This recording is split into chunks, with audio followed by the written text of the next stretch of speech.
will be distributed to the board. So you don't feel the need to do a dramatic reading of it. Time is limited, but we will make sure that the written statement, if it hasn't already been distributed, will be. So.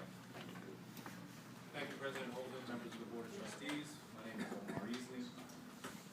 In the last few months, the employees of the State Bar have observed a flurry of articles and reports on management controversies and the recent California State Auditor report. The employees of the State Bar are genuinely concerned that reporters, legislators, and the board itself may fail to distinguish between the controversies of State Bar's management and the hard work of State Bar's rank and file staff. The men and women of the State Bar have dedicated their lives to public service, protecting vulnerable individuals from abuse and misconduct, educating and serving members of the legal profession in the pursuit of their careers, and ensuring the integrity of the judiciary system as a whole. We are the face of the organization.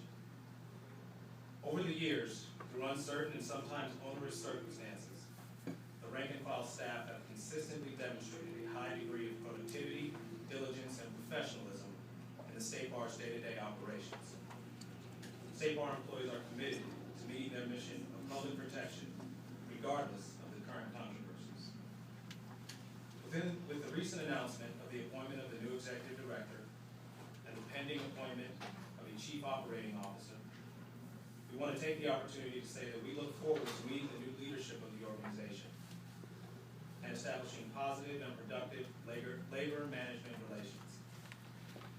But the union is also here to take a moment to look backwards and to reflect on how we arrived at some part of this audit controversy and the present state of the State Bar's disciplinary system. In June of 2014, almost exactly 1 year prior to the issuance of the recent audit report, the union formally offered a series of policy recommendations in an open letter to State Bar management, with a courtesy copy provided to Chief Trial Counsel Jane Kim. Rank and file OCTC staff spent 3 months developing this letter in a good faith effort to improve their own working conditions and the quality of the disciplinary system as a whole. A copy of this June 2014 letter to the State Bar management has been distributed for your review. Thank you. Okay, thank you. As you can see, the letter addressed several of the exact same problems the audit report identified, namely quality control problems arising from OCTC's relentless focus on a zero backlog performance metric without sufficient staffing. The union's 2014 recommendations could have been seamlessly inserted straight into the 2015 auditor's report, or embedded in the recent fee bill of either house of the legislature. The recommendations are: 1, increase OCTC staffing resources, particularly in Northern California, where staffing is most impacted, to achieve both quality casework and lower backlog numbers. And 2, designate complex cases on a categorical basis at the investigative stage and track cases on a 12-month timeline, as set forth in existing law, to achieve comprehensive investigations, accurate backlog numbers, and successful prosecutions. The fact is, the more complex cases can often involve the more serious public harm. But the OCTC's relentless, indiscriminate application of a zero backlog metrics for all cases, regardless of complexity, resulted in an unrealistic compression in the investigation and case preparation timeline for all cases.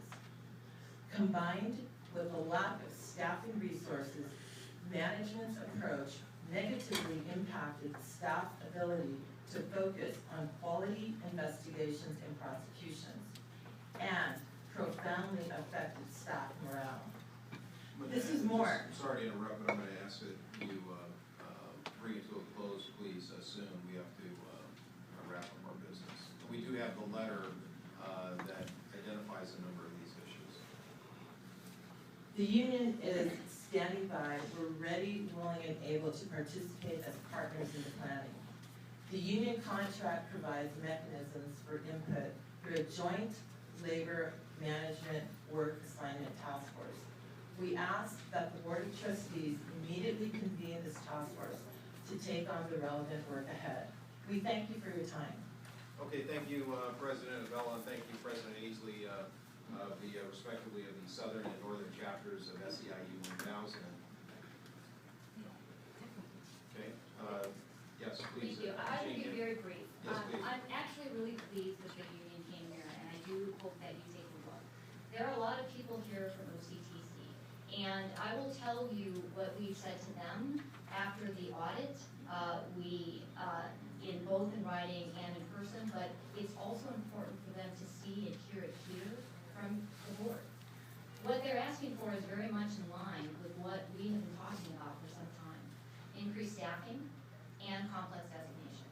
We're actually talking the same thing. And you had given lots of praise to OCTC over the last couple of years, but the people you should be praising are the people here. And what we said to them then is what we say to them now. What was disheartening about the audit report is that it is not reflective of the ability and the hard work of current staff. There's a lot of comments in there and a lot of findings that are appropriate and they're right, but they're in the past. And they've done a tremendous amount of work. And the people from RAD heard me say this yesterday and I'll say it again. We talked about how OCTC staff really produced more over the last few years. And what I said to you then, and I'm going to say it again, is that is true. Because OCTC staff keeps working hard. And every year we got some new priority that takes a tremendous amount of energy and time. And every year, staff has come through at the end of the year. But it's not a sustainable path. The audit finding actually supports many of the efforts that we're doing, and they're right in line with what the union is saying. We do need more staffing. We do need to keep pursuing the ability to use complex designation. So I'm grateful they're here, and I think it's actually perfect timing. Thank you. Let me just wade into this. I normally wouldn't, but I'll just say that having worked around the state bar in one capacity or another for over 10 years now, I've had the pleasure over the last 4 years of working closely with staff, both rank and file, and with management. And I just find the organization to consist of consummate professionals who day in and day out do their job. And so I appreciate the public comments, and I feel it's important to say that. And I think that this board has the obligation to really set the policy, and I'm confident that it will design and develop and focus on policies that are sensible and practical, including addressing the zero backlog and whether that mandate is realistic, and other issues pertaining to the qualitative aspect of the work that we do. And so we'll continue that discussion through the task force that I formed, and I'm confident that the leadership of this organization will address these issues as well going forward. One further comment, and that is that we are a union organized shop. Collective bargaining process is carefully defined by legal standards. The union is more than welcome, and it's more than appropriate for them to come here and be heard. But you are represented by management at the bargaining table, and that's where these issues are appropriately addressed in terms of the give and take.